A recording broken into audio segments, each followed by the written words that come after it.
Today's flavor, Mazda CX5.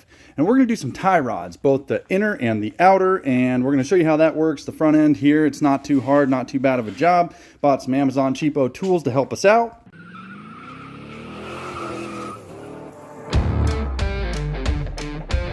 You guys seen Pulp Fiction? Bruce Willis and Quentin T? Starting this one like that at the end. These ones weren't too bad, but it's doing way better now. Get you some part number here for the tie rods. This is going to be the inner, same part number for both sides. And then this is going to be your outer, same part number for both sides. So your tie rod is split into two parts. You've got the inner tie rod and the outer tie rod. And these are going to clunk really bad if you're going down the road. And if you ever crawl under here and you see this boot is torn, that's a telltale indication that it's bad. So you can just replace it. There are ways to do it. You can move the wheel back and forth and kind of measure the amount of give and stuff like that. But at the end of the day, guys, look, if the boot's torn and you're hearing clunking, just replace this guy. It's not too hard. We're going to separate the outer from the inner and then use a special tool to get the inner. And we're also going to see if we can save the clamp. We'll show you how all that works. I don't know if my way of doing tie rods is going to be what other people recommend, but it's always worked for me. I break loose this lock nut first before I take anything else apart. And then I go and I take off the cotter pin, which this is kind of cool. Little Mazda reusable cotter pin there. Anyways, I take that off. I separate the tie rod from the knuckle here, and I'll show you that procedure with a pickle fork if we need it, or we can do the tap on the end of the stud there. And then we're going to count the threads off the inner tie rod so that we know how many threads we need to go back on, get the alignment close, but you will still need an alignment after you're done with this job. This one here was 13/16, this one's a 17, and air tools because smoke them if you got them. This one fell right out. Usually you have to separate that. Okay, now this is where you count the threads. That's half, 1, 2, 3, 13, 14, 15, 20, 21, 21. Be careful with this boot because you're going to have to reuse it, but you want to get this clip off. You can use a small pick or a screwdriver. You just get it loose there. And then this one's just your standard pinch and slide. And then you should be able to get this boot off. I'm going to spray some PB Blaster in here to loosen things up so I can slide it down. I'm also going to take this nut off and the clamp. Alright, old one's out. And again, you just use some PB Blaster, and I like to throw a little extra in there for the reinstall. You can buy new boots, they're not that expensive, but this one's in just fine shape. We're going to reuse it. Now peek your eyes in here. That inner's actually not too bad. I've seen them way worse than that, but it's still a little loose for my liking, and we're already here. We're going to replace it. And the outer, pretty loose. Again, I've seen them worse, but these definitely needed to be replaced. Now, you don't need this tool, but it makes life easier. Got all your different sizes here, and what you do is you pick the size. I already found mine. On this job, it's a 1 1/4. And you pick the size that's going to fit snugly around the end of the tie rod. Now, you don't have to do it this way. You can get up here with the wrench if you want, but the tool is going to make this just so much faster.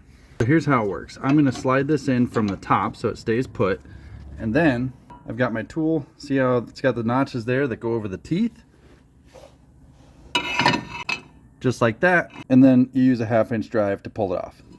And when you're setting up this tool, you can slide this lock ring so that your insert stays in place when you're doing your tie rod. That way you don't have to try to hold everything together. And after you break it loose, you can just twist it off by hand. This one bottoms out, so you don't have to count the threads, and I'll get you a torque spec here in a bit. I'm going to use some blue goo on this inner tie rod as well. I don't know if you have to, but I'm going to.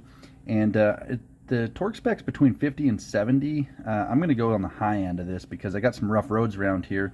So 70 foot-pounds.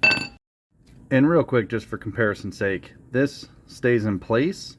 That's a tight tie rod. So if it falls under its own power, it's loose. Again, usually if they're really bad, they'll just like drop immediately and flop around, but this is what they should be. I'm using end nippers. They're not the correct tool. They make a better tool for these clamps, but these work. You just kind of gotta, mine were too big. I had to come in from the top. It was a little bit awkward. But when you slide this boot over, what you're gonna wanna do is you kind of scrunch it all, and then it's gonna push over. You're gonna feel it snap over that other end, and then you're gonna get that back clamp secured, and then you're gonna pull this front one. I like to go past and then back in. You'll feel it lock into that ring. Slide your other pinch clip there, and you're done with the boot.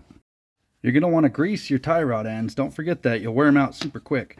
So you just want to go, I think the ones here are going to take like 7 or 8, maybe 9 or 10 or 11 pumps until this boot is full. And you see it bulge in there. That's going to be good. We don't want to overdo it and have this explode on us. Usually these will not be installed, so you have to put this little grease zerks in here. Don't tighten it too far because they'll snap really easy. Just go until the threads are gone. See? No more threads. It's good. Now for the install. We got this clip done, so all the inner tie rod is done. I put on this lock nut, and then I'm going to throw this on. Remember, 21 turns. So because I had an even number, I'm going to start with the stud up. If I had a half number, I would start with the side down, and then, you know, quarter, 3/4, whatever. So because I had an even number, start with the stud up, and we're going to start counting again. That's 1, 2, 3, 21. Tighten this lock nut down, and then we'll snug that with a wrench, and we'll install this here. This is tight. Sometimes you have to move the knuckle a little bit to get it to line up. And then I like to throw some blue goo just to be safe. Toss the nut on, 70 foot-pounds, cotter pin, and we'll move on. Everything's torqued down. I reuse this cotter pin because I think it's kind of cool. You can throw the one that comes with the kit in it though, but that's kind of just it's a neat little deal there that Mazda did. Driver's side is the same. So, tires, road test. And from a previous video you didn't see, but you might guess based on the new grease, we did sway bar links. So this thing was clunking pretty bad, and I'm thinking it's going to be just fine.